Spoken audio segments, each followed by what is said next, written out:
Dash के अनुसार बालक का विकास आनुवांशिकता तथा वातावरण का गुणनफल है। पहला गैरेट, दूसरा वुडवर्थ, तीसरा हालैंड, चौथा थॉर्नडाइक। तो इसका सही आंसर जो होगा वह आपका है कि बालक का विकास आनुवंशिकता तथा वातावरण का गुणनफल है। ये जो बोले थे इनका नाम था वुडवर्थ, एक मनोवैज्ञानिक थे। 2 नंबर ऑप्शन इसका सही होगा। आनुवंशिकता से व्यवहार के रचना तंत्र का निर्माण होता है तथा वातावरण उस रचना तंत्र के व्यवहार की एक निश्चित दिशा वो विकसित करता है। बीज से वृक्ष बनने की संभावना निहित रहती है, लेकिन वातावरण के आधार पर उसके विकास का स्तर निर्धारित है। दोनों में से किसी एक के अभाव में वृक्ष का समुचित ढंग से विकास होना संभव नहीं। इसलिए वुडवर्थ का मत है कि बालक का विकास आनुवंशिकता तथा वातावरण का गुणनफल है। अगले क्वेश्चन की ओर बढ़ते हैं और नेक्स्ट क्वेश्चन है 92। मनोविज्ञान ने सर्वप्रथम अपनी आत्मा का परित्याग किया, फिर अपने मन का और फिर अपनी चेतना का, और अभी वह एक प्रकार के व्यवहार को संजोए है। कथन था बुंट का, टिचनर का, वुडवर्थ का कि मैकडूगल का।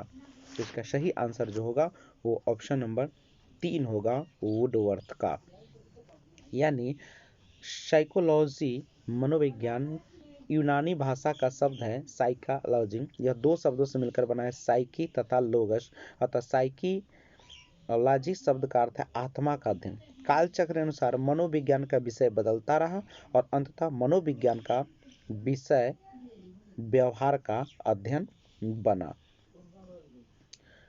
उसके बाद देख सकते हैं वुडवर्थ के शब्दों में सर्वप्रथम मनोविज्ञान ने अपनी आत्मा का त्याग किया, फिर इसने मन का त्याग किया, पुनः इसकी चेतना का त्याग किया। अब वह व्यवहार की विधि को स्वीकार करता है। चेतना, व्यवहार, मन और आत्मा है। क्वेश्चन नंबर 93 को देखा जाए तो 93 नंबर जो क्वेश्चन है वह कहता है कि मनोलैंगिक विकास में सुप्ता अवस्था का वर्ष अंतराल संबंधित है। 6 से यौवन तक, 2 से 5 वर्षों का, 18 से 20 वर्षों का, 20 से 22 वर्षों का। तो इसका जो सही आंसर है वह ऑप्शन नंबर 1 है, और वह है आपका कि मनोलैंगिक विकास में सुप्तावस्था का वर्ष अंतराल 6 से यौवन तक होता है।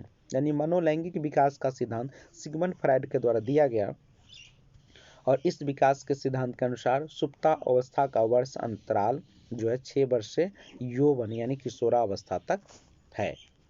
क्वेश्चन नंबर नेक्स्ट की ओर बढ़ते हैं और आज का लास्ट क्वेश्चन, और जिसे हम एक महत्वपूर्ण क्वेश्चन के रूप में जानते हैं HW, जिसे आपको करना पड़ता है इसका तैयारी। नहीं तो हम लोग रेडी हो जाए इस क्वेश्चन के लिए। घर पे इसको आप लोग अच्छे तरीके से देखेंगे और कमेंट बॉक्स में कमेंट करें। क्वेश्चन है कि विकास के मनोसामाजिक सिद्धांत का प्रतिपादन किसने किया था? मनोसामाजिक सिद्धांत का प्रतिपादन किसने किया था? फ्रायड ने, एरिक्सन ने, कोहलर ने, वाटसन ने? तो कमेंट बॉक्स में आंसर दीजिएगा। वीडियो अच्छा लगा है तो लाइक शेयर कमेंट कीजिएगा और सब्सक्राइब जरूर कीजिएगा। थैंक्स।